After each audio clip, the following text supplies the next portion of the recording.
Olá, louvado seja Deus, glória a Deus, Ebenezer, até aqui tem nos ajudado o Senhor. Com muita alegria que eu quero então deixar registrado nesse vídeo a leitura do capítulo 13 de 1 Samuel. Esse é o vídeo de número 218, leitura bíblica. Amém?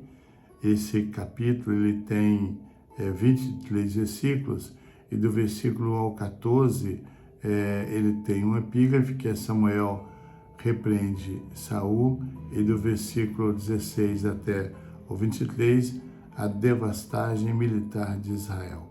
Vamos de leitura bíblica? Saul tinha 30 anos de idade quando começou a reinar e reinou sobre Israel 42 anos. Saul escolheu 3.000 homens de Israel, 2.000 ficaram com ele em Micmas e nos montes de Betel, e 1.000 ficaram com Jonatas em Gibeá de Benjamim. O restante dos homens ele mandou de volta para suas tendas. Jonatas atacou os destacamentos dos filisteus em Gibeá, e os filisteus foram informados disso. Então Saul mandou tocar a trombeta por todo o país, dizendo que os hebreus fiquem sabendo disto. E todo Israel ouviu a notícia de que Saul tinha atacado o destacamento dos filisteus, atraindo o ódio dos filisteus sobre Israel. Então os homens foram convocados para se unirem a Saul em Gilgal. Os filisteus reuniram-se para lutar contra Israel com 3.000 carros de guerra, 6.000 condutores de carros e tantos soldados quanto a areia da praia. Eles foram a Micmas, a leste de Bet-Aven, e lá acamparam. Quando os soldados de Israel viram que a situação era difícil e que o seu exército estava sendo muito pressionado, esconderam-se em cavernas e buracos entre as rochas e poços e cisternas. Alguns hebreus até atravessaram o Jordão para chegar à terra de Gate de Gileade. Saul ficou em Gilgal, e os soldados que estavam com ele tremiam de medo. Ele esperou 7 dias, o prazo estabelecido por Samuel, mas este não chegou a Gilgal, e os soldados de Saul começaram a se dispersar. E ele ordenou: traga-me o holocausto e o sacrifício de comunhão. Saul então ofereceu o holocausto. Quando terminou de oferecê-lo, Samuel chegou e Saul foi saudá-lo. Perguntou-lhe Samuel: o que você fez?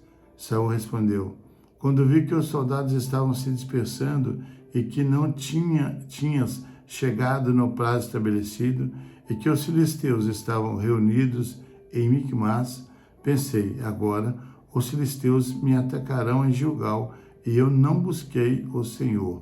Por isso senti-me obrigado a oferecer o holocausto. Disse Samuel: você agiu como um tolo, desobedecendo ao mandamento que o Senhor, o seu Deus, deu a você. Se tivesse obedecido, ele teria estabelecido para sempre o seu reinado sobre Israel. Mas agora o seu reinado não permanecerá. O Senhor procurou um homem segundo o seu coração e o designou líder de seu povo, pois você não obedeceu ao mandamento do Senhor.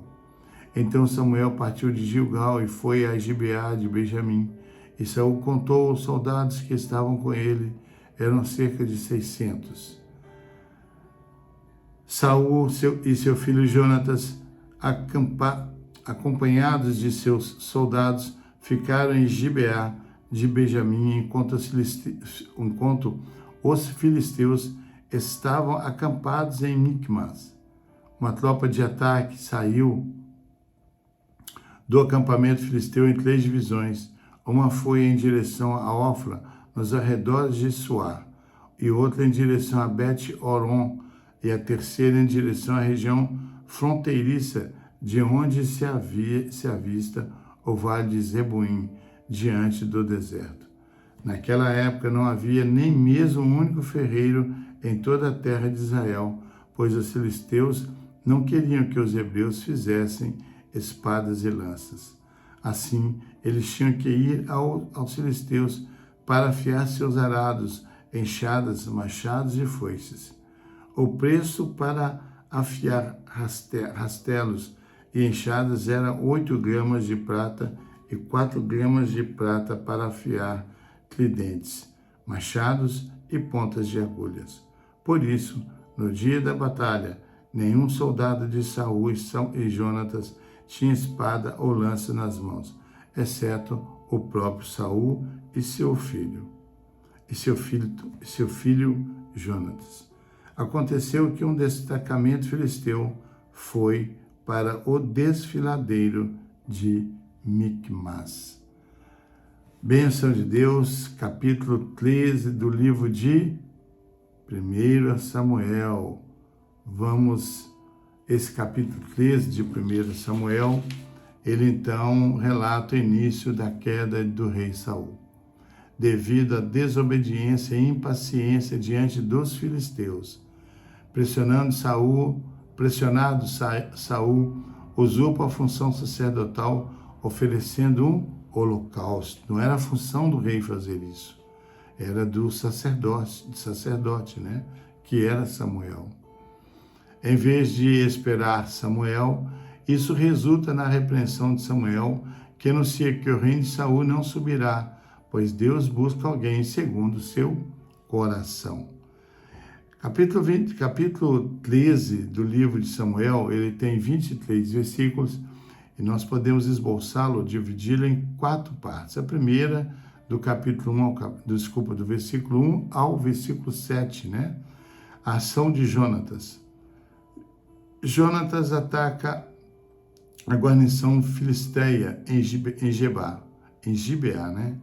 Iniciando o confronto. A reação dos filisteus é maciça, causando medo e dispersão entre os israelitas.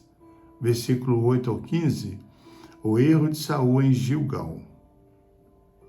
Saul, impaciente com a demora de Samuel e temendo a debanda de seu exército, toma o lugar do profeta e oferece sacrifício. Que pecado crucial que ele cometeu, né? Versículos 13 e 14, a consequência da desobediência. Samuel repreende a insensatez de Saul e anuncia que sua dinastia não será duradoura. Versículos 16 ao 23, desvantagem militar. Israel estava desarmado, pois os filisteus proibiam ferreiros hebreus, tornando a vitória dependente apenas da intervenção divina. Algumas lições nós podemos extrair desse capítulo, né? Obediência sobre sacrifício. Saul pensou que sua ação precipitada era justificada pela necessidade, mas Deus valoriza a obediência às suas regras acima de sacrifícios e rituais, tá? Paciência na espera. O medo e a pressão não justificam pular as direções de Deus. O perigo de justificar erros. Saul culpou o povo e Samuel pelo seu erro, demonstrando falta de verdadeiro arrependimento. O capítulo destaca o contraste entre o medo humano, que é Saul, né, que Saul teve, e a dependência de Deus, preparando o cenário para a liderança de Davi, né? Algumas lições nós podemos extrair. Que a desobediência de Saul oferece uma lição vital, a importância de ouvir e esperar por Deus em nossos próprios momentos de incerteza e tensão. Na vida cotidiana, isso se aplica às decisões financeiras, relacionamentos e carreira. A pressão pode levar à tentação de agir impulsivamente, mas a esperança pela orientação divina é crucial. O verdadeiro ato de fé é muitas vezes encontrado na paciência e na obediência ao chamado de Deus. mesmo quando a opressão externa ameaça nos forçar a agir contra a sua verdade, né? Uma curiosidade importante é que 1 Samuel capítulo 13 é a menção de que em Israel não havia espadas ou lanças, o que evidencia a subjugação do povo israelita. Os filisteus monopolizaram a fabricação de armas, que tornava Israel altamente dependente de Deus para obter vitória nas batalhas.